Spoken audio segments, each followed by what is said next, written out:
Yo, boxing aficionados. What's up? What's going on? Listen, I'm going to get right to the point.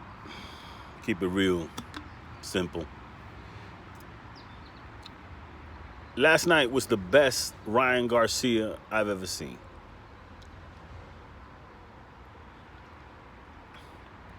Now, Ryan Garcia is not somebody that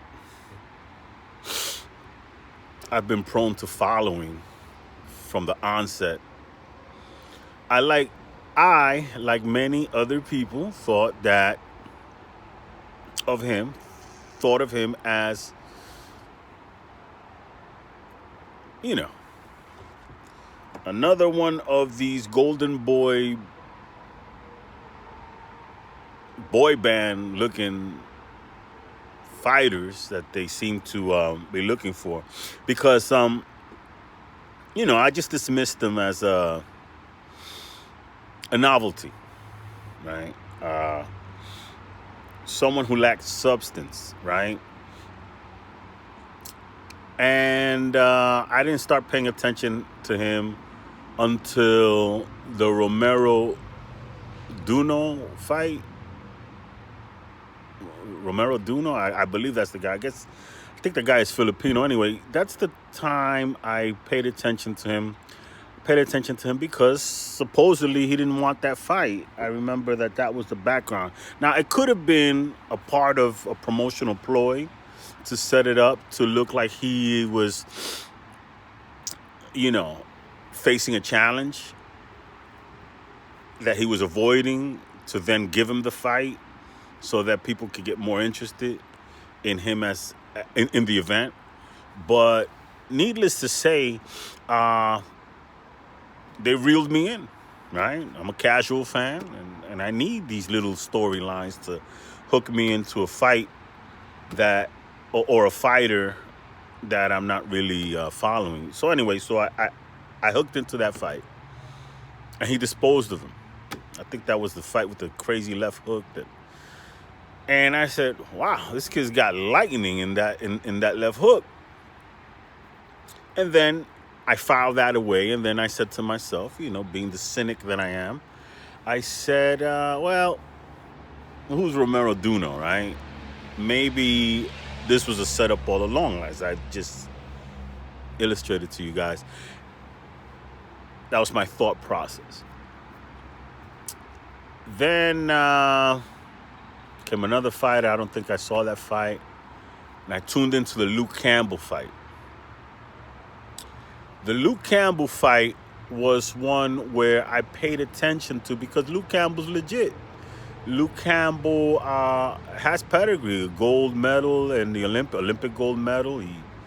I believe he went the distance with Lomachenko. I don't think Lomachenko stopped him. He's a good name, definitely a recognizable name in the division, and it wasn't disappoint. I wasn't disappointed by that fight because Luke Campbell floored Ryan Garcia, and Ryan Garcia then got up and stopped him. That's called, for me, it's a very important moment in a fighter's career, because when somebody hits the floor for the first time or gets knocked down, I want to know that you have the wherewithal to get up. And Ryan Garcia got up and disposed of Luke Campbell. He didn't get up and hug Luke Campbell. He didn't try to avoid contact with Luke Campbell. He didn't try to outbox Luke Campbell for the rest of the fight. No, he came forward. So that told me about him is that he's got chutzpah, he's got balls, he's got nads, he's got cojones, right? And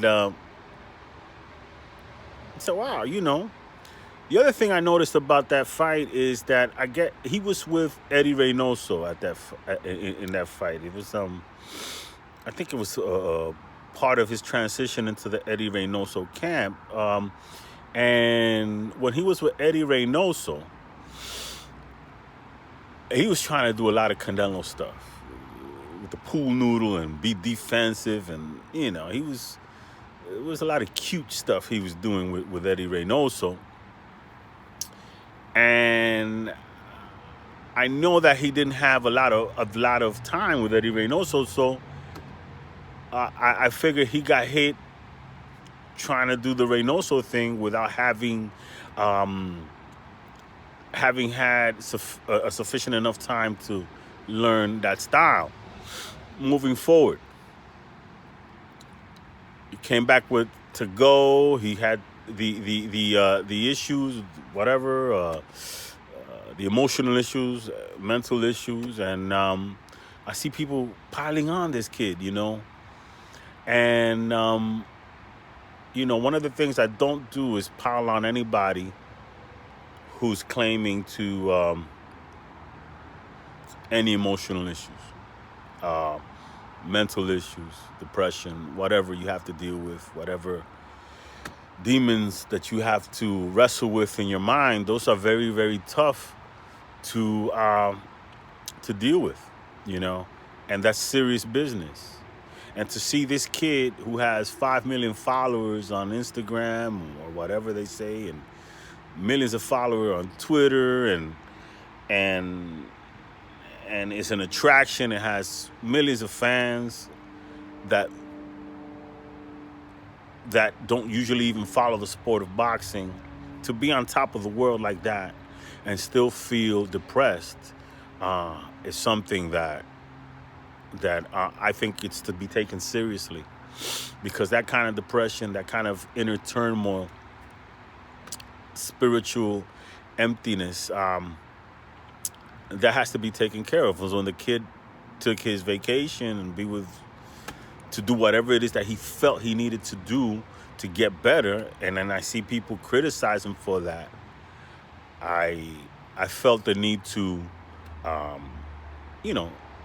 to champion him, in that, nobody has a right to criticize somebody for that. If you're not walking in that man's shoes, you don't know. And people should shut their mouths about things like that. So anyway, he's come back and left the EDDY REYNOSO camp. Got with Joe Goosen. I said, wow, this kid gets with Joe Goosen. Joe Goosen, who he's a killer trainer. He's a killer. He trains killers. He trains fighters. He trains gladiators. This guy is not doing pool noodles.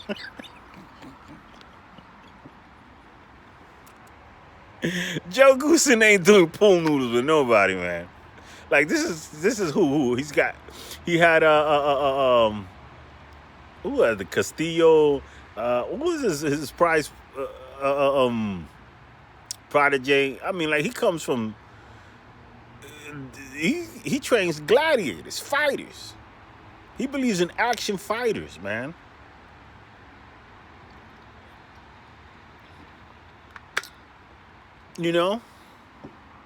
When you go to a Joe Goosen, like, this is not the guy you want to go to avoid getting hit. He trains annihilation, and when I saw that he left the Canelo camp for Joe Goosen, I was like, man, this shit is real. I said, man, this kid's gonna get himself hurt, because I still had some doubt about who King Ryan was, who Ryan Garcia is, and he's got me calling him King Ryan now. But last night, that he came back to go, and he got criticism for that. But you know what I've learned about hardcore boxing fans is that they're always going to bitch and moan and criticize about something.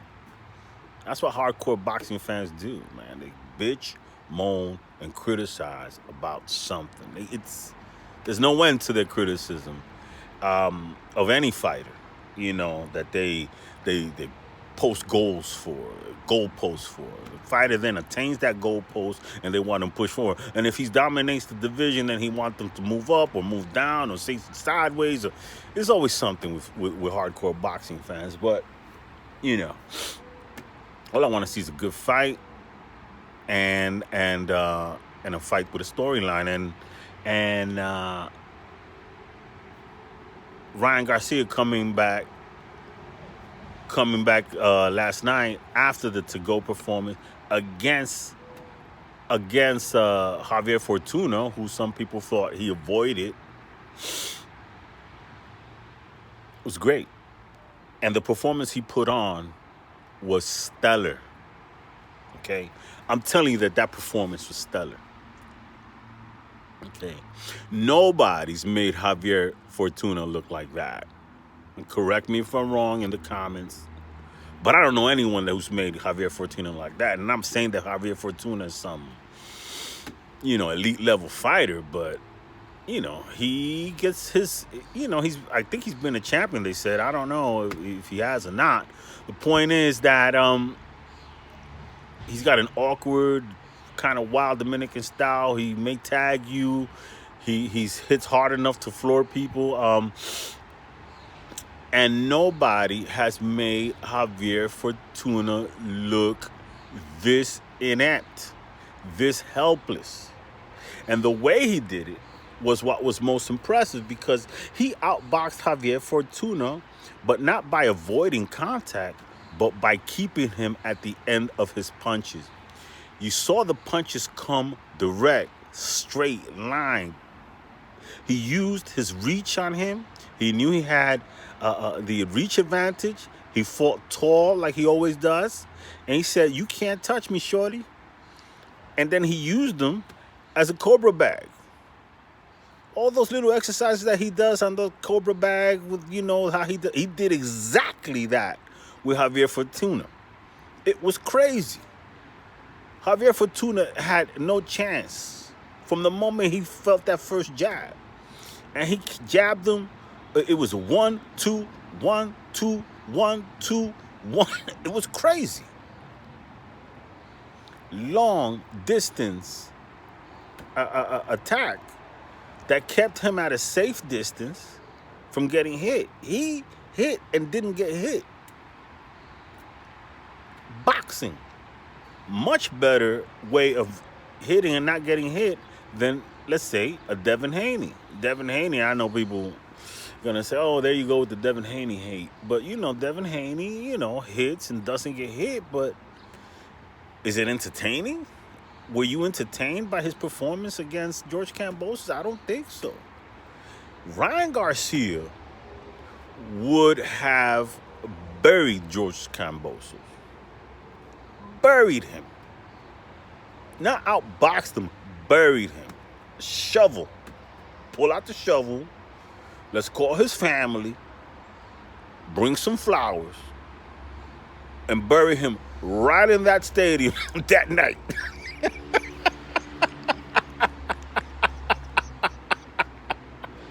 Ryan Garcia would have turned into a damn funeral a funeral procession for a funeral for George Kambosos. It would have been crazy. Dead and buried right there on that night. That's what Ryan Garcia would have done to George Kambosos, and made it look effortless, easy, not hit and not get hit, and still be entertaining. And I'm thoroughly impressed with that.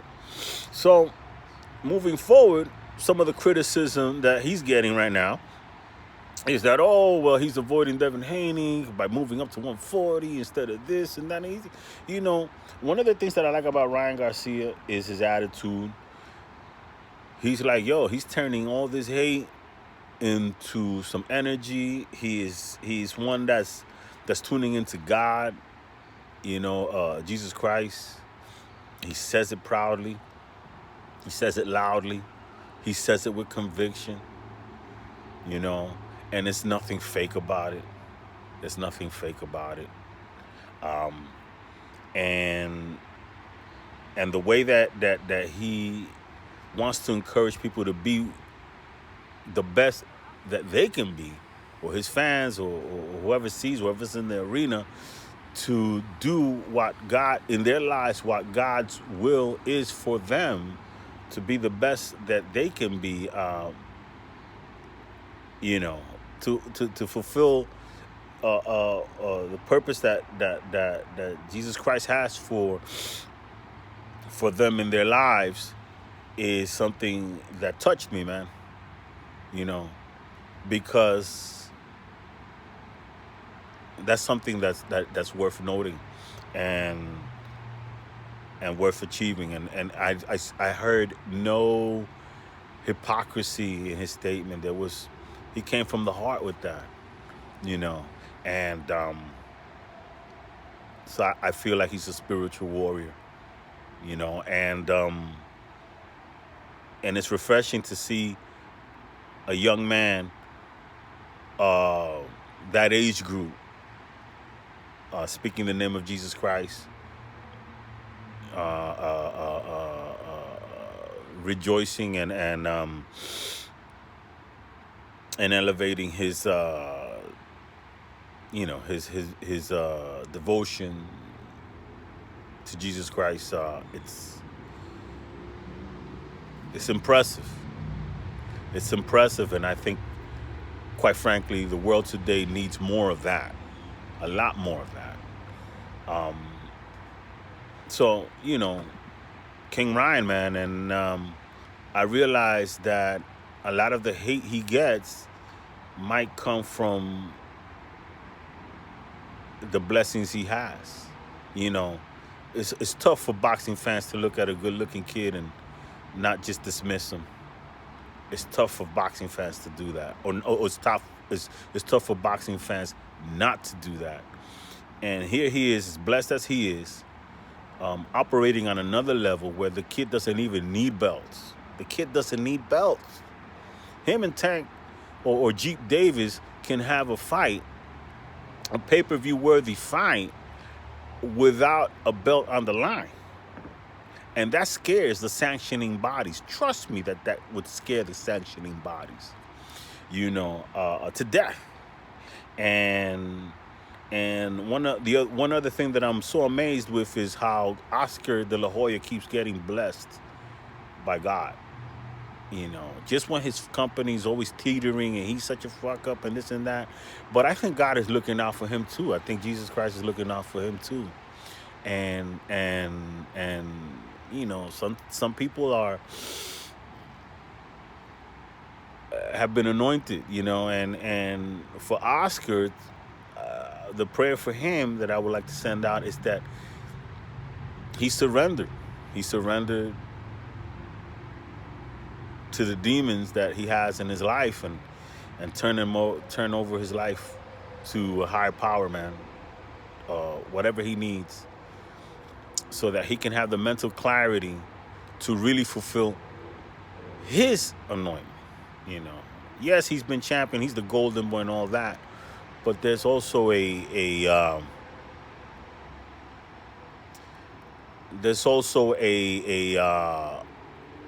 something else left for him. That's why he hasn't died from a drug overdose. That's why he hasn't killed himself. That's why he's still in position to do something much more and much greater than he's doing now. And God put King Ryan, Ryan Garcia, it's like the perfect match, man. And anyway, let me just keep it on boxing, but he's very, very, very effective, man. This kid is legit. I like that for his critics that are saying that he's avoiding Devin Haney, he said, Devin Haney's a big guy. He ain't gonna stay at 135 either. He could come up and we can do something. And he called out Teofimo Lopez. Teofimo Lopez doesn't even have a belt. That could be a big fight without a belt. So it is what it is, and it ain't what it ain't. God bless everyone out there watching this video. To those who like it, please leave the like, press the like button, and leave a comment. I love having conversations with people who may not even agree. I don't really care if you agree or disagree. I'd rather you disagree. and maybe I can learn something from you, another perspective. You understand? Anyway, it is what it is. It ain't what it ain't. Next Level Boxing Talk. We're gonna soon change the name of the channel. And have a blessed day. Peace. I'm out.